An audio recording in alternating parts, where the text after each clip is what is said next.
friends and fellow citizens, called upon to undertake the duties of the first executive office of our country, I avail myself of the presence of the portion of my fellow citizens which is here assembled to express my grateful thanks for the favour with which they have been pleased to look towards me, to declare a sincere consciousness that the task is above my talents, that I approach it with those anxious and awful presentiments which the greatness of the charge and the weakness of my powers so justly inspire. A rising nation spread over wide and fruitful land, traversing all the seas with the rich productions of their industry, engaged in commerce with nations who feel power and forget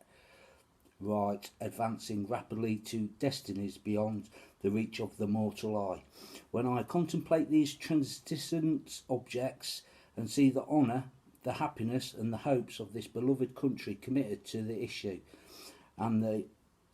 auspices of this day, I shrink from the contemplation and humble myself before the magnitude of the undertaking. Utterly, indeed, should I despair,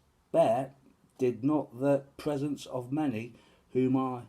here see remind me that in the other authorities provided by our Constitution I shall find resources of wisdom,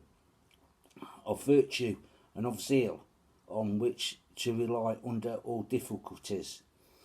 To you, then, gentlemen, who are charged with the sovereign functions of legislation, and to those associated with you, I look with encouragement for that guidance and support which may enable us to steer with safety the vessel in which we are all embarked amidst the conflicting elements of a troubled world. During the contest of opinion through which we have passed, the emanation of discussions and the exertions has sometimes worn an aspect which might impose on strangers unused to think freely and to speak and to write what they think. But this being now decided by the voice of the nation, announced according to the rules of the Constitution, all will, of course, arrange themselves under the will of the law and unite in common efforts for the common good. All too will bear in mind the sacred principle that though the will of the majority is the cases to prevail that will be rightfully must be reasonable, that the minority possesses their equal rights, which equal law must protect, and to violate would be oppression. Let us, then, fellow citizens, unite with one heart and one mind. Let us restore to social intercourse that harmony and affection without which liberty and even life itself are but dreary things. And let us reflect that, having banished from our land that religious intolerance under which mankind so long bled and suffered,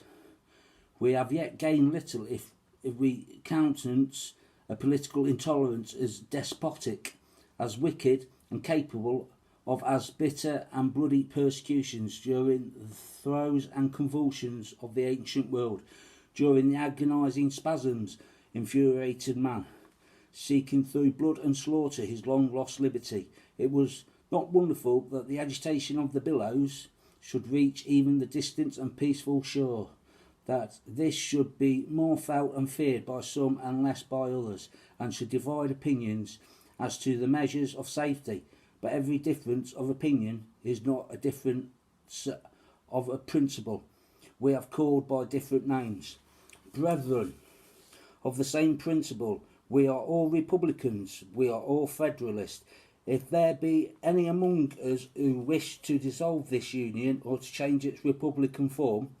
let them stand undisturbed as monuments of the safety which error of opinion may be tolerated where reason is left free to combat it. I know, indeed, that some honest men fear that a Republican government cannot be strong, that this government is not strong enough, but would the honest patriot, in the full tide of successful experiment, abandon a government which has so far kept us free and firm on the theoretic and visionary fear that is government. The world's best hope may, by possibility, want energy to preserve itself. I trust not. I believe this. On the contrary, the strongest government on the earth. I believe it the only one where every man, at the call of the law, would fly to the standard of the law and would meet invasions of the public order as his own personal concern. Sometimes it is said that